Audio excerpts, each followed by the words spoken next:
بسم اللہ الرحمن الرحیم۔ شادی کی پہلی رات میں نے گھونگھٹ اٹھانے سے پہلے اپنی پگ اس کے قدموں میں رکھتے ہوئے صاف الفاظ میں بتا دیا، مجھے معاف کر دو، میں حق زوجیت ادا کرنے سے بالکل قاصر ہوں۔ اپنی والدہ اور بہنوں کی خوشی کی خاطر خود غرض بن گیا ہوں۔ اس نے وہ پگ میرے سر پر رکھتے ہوئے کہا، آپ جیسے بھی ہیں میرا سہاگ ہیں، میرا نصیب ہیں، مجھے اب آپ کے ساتھ ہی رہنا ہے۔ اس دن کے بعد اس اللہ تعالیٰ کی نیک بندی نے میرے ساتھ 30 سال گزارے، میرے گھر والوں کی ہر بات برداشت کی، بانجھ ہونے کے طعنے بھی سنے، مگر میرا پردہ رکھا۔ قبرستان میں قدم رکھتے ہی ایک مہک نے استقبال کیا۔ یہ خوشبو اس سے پہلے کبھی نہیں سونگھی تھی اور نہ محسوس کی تھی۔ میں ہر جمعے کو صبح فجر کی نماز کے بعد اپنے والد صاحب کی قبر پر فاتح خوانی کرتا اور وہاں سے ہی اپنے آفس چلا جاتا۔ ایک عرصہ ہو گیا تھا، مگر آج میں نے قبرستان میں ایک نئی خوشبو محسوس کی جو مجھے بے چین کر رہی تھی۔ یہ خوشبو کسی طرح سے بھی دنیاوی خوشبو نہیں لگ رہی تھی۔ بہرحال میں والد صاحب کی قبر پر پہنچا تو ان سے چند فاصلے پر ہی ایک نئی قبر بنی تھی۔ تازہ پھول اور چادر سے اندازہ لگانا مشکل نہیں تھا کہ 2 یا 3 دن پہلے ہی یہ قبر بنی ہے۔ والد صاحب کی قبر سے فارغ ہو کر جاتے ہوئے اس قبر پر فاتح خوانی کے لیے رک گیا۔ فاتح خوانی کے دوران محسوس کیا کہ خوشبو اس قبر سے ہی آ رہی ہے۔ کنفرم کرنے کے لیے قبر کی مٹی مٹھی میں بھری تو ایک دم ٹھٹک گیا۔ قبر کی مٹی ٹھنڈی تھی جیسے نم ہو، جبکہ مٹی بالکل خشک تھی اور کمال حد تک ٹھنڈی تھی۔ بہرحال مٹی کو وہیں قبر پر پھینک دیا اور ہاتھ جھاڑنے کے بعد چل پڑا۔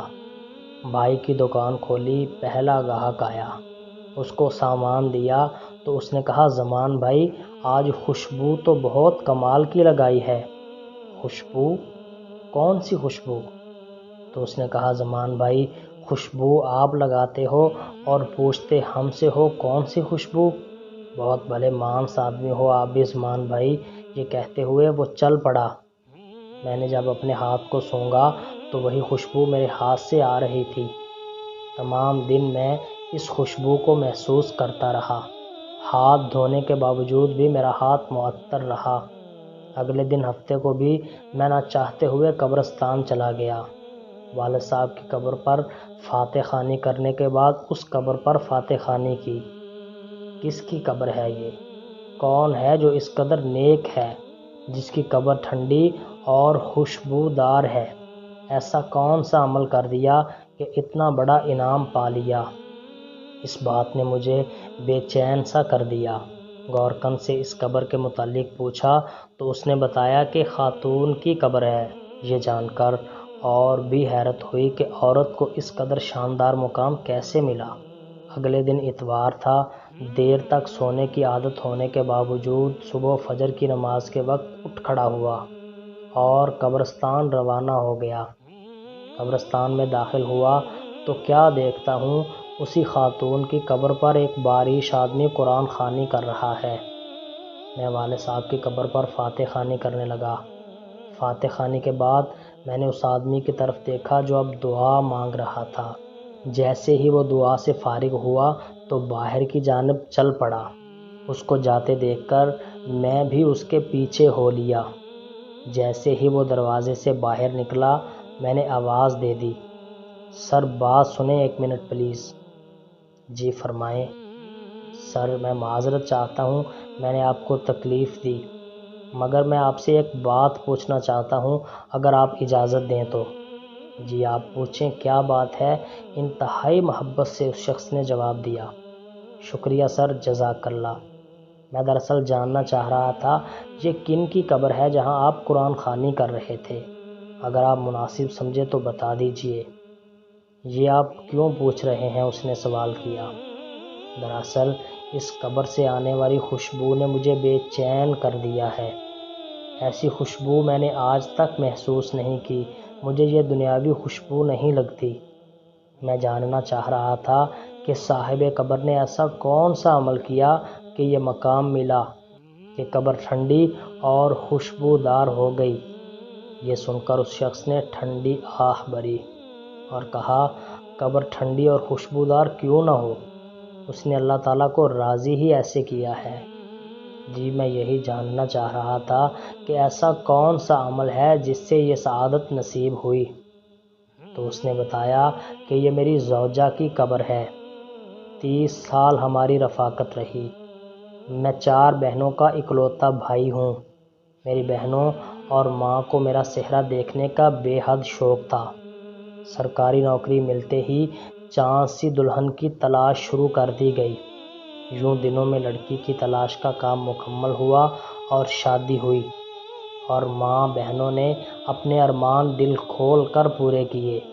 شادی کی پہلی رات میں نے گھونگھٹ اٹھانے سے پہلے ہی اپنی پگ اس کے قدموں میں رکھتے ہوئے صاف الفاظ میں بتا دیا، مجھے معاف کر دو، میں حق زوجیت ادا کرنے سے بالکل قاصر ہوں۔ میڈیکلی طور پر مکمل انفٹ ہوں۔ صرف اپنی والدہ اور بہنوں کی خوشی کی خاطر خود غرض بن گیا ہوں۔ اس نے وہ پگ میرے سر پر رکھتے ہوئے کہا، آپ جیسے بھی ہیں میرا سہاگ ہیں، میرا نصیب ہیں، مجھے اب آپ کے ساتھ ہی رہنا ہے۔ اس دن کے بعد اس اللہ کی نیک بندی نے میرے ساتھ 30 سال گزارے، میرے گھر والوں کی ہر بات برداشت کی، بانجھ ہونے کے طعنے بھی سنے، مگر میرا پردہ رکھا۔ اللہ تعالیٰ کیسے اس کی قبر کو ٹھنڈا اور خوشبودار نہ کرے جس نے اتنی پاک باز زندگی گزاری ہو۔ اس شخص کی تمام بات سن کر اس خاتون پر رشک آنے لگا، جس نے دنیا میں صبر کیا اور اعلیٰ مقام حاصل کیا۔ آج کل کے دور میں کچھ بھی حاصل کرنا کیا مشکل ہے؟ عورت مرد ذرا سے بیمار ہوں، حلال حرام کی تمیز کیے بغیر اپنی خواہشات کی تکمیل کے لیے کچھ بھی کر گزرتے ہیں۔ تھوڑا سا فرق لگنے پر بیوی شوہر اور شوہر بیوی کو کھری کھری سنا دیتے ہیں۔ معاشرہ ایسی مثالوں سے بھرا پڑا ہے۔ صبر کا دامن ہم نے چھوڑ دیا ہے۔ سارا کچھ صرف دنیا میں ہی لینا چاہتے ہیں، آخرت کی کوئی امید نہیں رکھتے۔